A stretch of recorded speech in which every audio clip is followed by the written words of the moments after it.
Hey guys, how we doing? It's Jeremy again. I'm gonna do another blog with y'all. I got your reviews about me painting my avatar. I appreciate that. That helps me a lot. The ink washes I'm gonna try. It's kind of intimidating though with this model. Notaku, he wanted to see my avatar, and I'll show you guys here in a little bit the model itself. I guess what I'm going to do this blog on is a couple of random things. First of all is the white dwarf that I got. It's got a lot of demon stuff, of course, and why wouldn't it? Because they just got released. Really nice army, beautiful army and stuff. With the white dwarf though is kind of disappointing because they played against Dark Angels and they played a over 2,000 point list, and like they said in the white dwarf, I think it was who was it? It was Jarvis, not Jarvis. Jarvis played Dark Angels, but it was Alessio.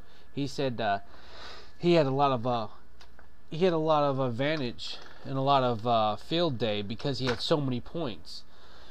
I just wish one thing they would do with battle reports is to play a little bit smaller battles. It doesn't have to be 1,500 points, but 2,250. That's a lot of points, and I'm not complaining or nothing, but I wish they would have done 1,850, especially because 1,850 is usually a tournament style point list. And with that many points, not saying the demons had an advantage or nothing, but it was just amazing to see that many points played in a game.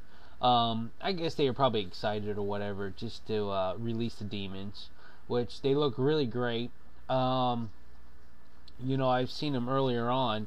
The only thing I do not care for, and I know I'll be argued and shunned for this, but the Soul Grinder, I really believe it's not a great model. Not because it's not sculpted right or nothing, but the Defiler, it's a Defiler bottom. It really is. It looks like they sculpted the top, rushed the bottom, and just put it together. You know what I mean? Meaning just it's not original. They took existing model for the bottom part, and I've seen this several weeks past. I don't think it's a unique model. Is it a great model? Yeah. Does it look good? Yeah, it looks great. But I don't think it's a unique model. I don't think it doesn't differ from the Defiler by much. Meaning the Defiler has a mechanical body at the top, where the Soul Grinder has a demon body at the top. The fluff behind it's cool. Everything's cool on that, but I really don't believe that it's unique in its own. Other than that, I think the demons are going to be a nasty horde. I think there's going to be something to have to deal with and reckon with. For Notaku, you want to see my avatar. Here is the body. I've primered it 2 times, I believe.